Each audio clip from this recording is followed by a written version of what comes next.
Pimenta, falar em Pimenta, a Mônica Bergamo dá hoje que o Arthur Lira responsabiliza o ministro da Justiça, Flávio Dino, pela operação da Polícia Federal em torno dos kits de robótica que pegaram o assessor dele. Eu queria saber do senhor, primeiro, qual o envolvimento do governo nisso? E segundo, se o senhor acha que isso pode atrapalhar a votação de projetos de interesse do governo na Câmara, esse problema com o Arthur Lira. Meu caro Thales, você é um dos camaradas que mais conhece essa esplanada, conhece a política no Brasil e sabe o nível de independência funcional que determinadas carreiras do Estado têm, né? Da Receita Federal, da Polícia Federal, do Ministério Público Federal, entre outras, né? Se alguém imaginar que exista no Brasil um mecanismo onde uma chefia, pode ser o ministro da Justiça, pode ser o chefe de polícia, que ele liga para um delegado e fala, ó, fulano, sabe, essa operação aí não é para fazer. Gente, qualquer operação, quem autoriza e determina é o Poder Judiciário. A Polícia Federal é o braço de execução. Então não existe nenhum nível de interferência, isso é uma fábula.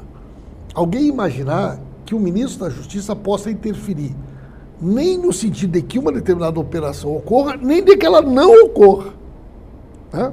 Quer dizer, a Polícia Federal tem por dever funcional executar uma decisão do Poder Judiciário, normalmente a pedido do Ministério Público. Então, eu acho que, de fato, você imaginar que, ainda mais num momento como esse, que nós temos feito um enorme esforço para tirar, né, qualquer nível de controle dessas instituições, que possa existir, né, esse tipo de influência.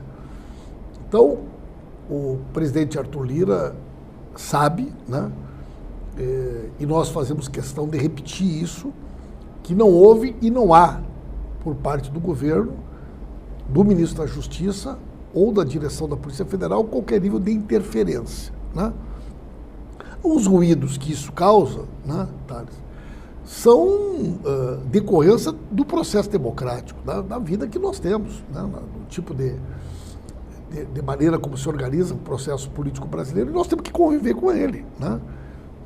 Agora, imaginar que nós temos um controle ou que o Poder Judiciário funciona a partir da lógica do cronograma, da necessidade de votações do governo no Congresso, é criar uma suspeição que, do meu ponto de vista... Mas você acha que pode atrapalhar essa indisposição do Arthur Lira?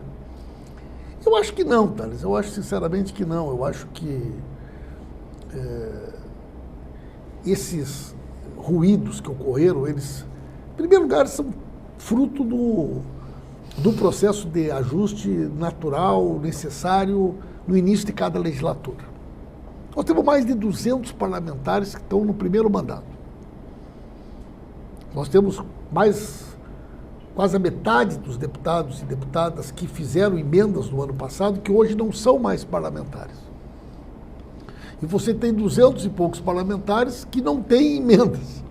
E hoje a emenda acabou se tornando uma ferramenta muito importante do trabalho do parlamentar, do dia a dia do parlamentar. Isso cria esse desencontro. Né? O governo tinha duas grandes prioridades. A primeira delas era votar a PEC da transição, ainda com a composição do antigo parlamento, antes do Lula tomar posse. E aprovamos, né? Foi muito importante. Depois tínhamos a reestruturação da esplanada, a criação dos 37 ministérios, o desenho que o presidente Lula quer para o seu governo. Nós aprovamos. Agora temos o arcabouço, né, o chamado marco fiscal, e temos a reforma tributária. Eu diria que esses 4 itens são os 4 itens estruturantes para os objetivos principais do governo este ano. E eu não acredito que nós teremos dificuldade em aprová-los. Por quê? Porque são temas que transcendem o interesse particular do governo, do partido A ou do partido B, e acabam se tornando temas de interesse da nação. E acredito, então, que nós vamos aprová-los. E, com isso, nós vamos cumprir de forma bastante satisfatória o nosso objetivo da articulação política, né? Então, a comunicação tem a sua meta, a articulação política tem a sua também, né? E na medida que as coisas vão acontecendo, a gente vai aferindo, né, o resultado, e até agora o ministro Padilha entregou, né, juntamente com nossos líderes da Câmara e do Senado, tudo aquilo que era estratégico e substancial para o governo.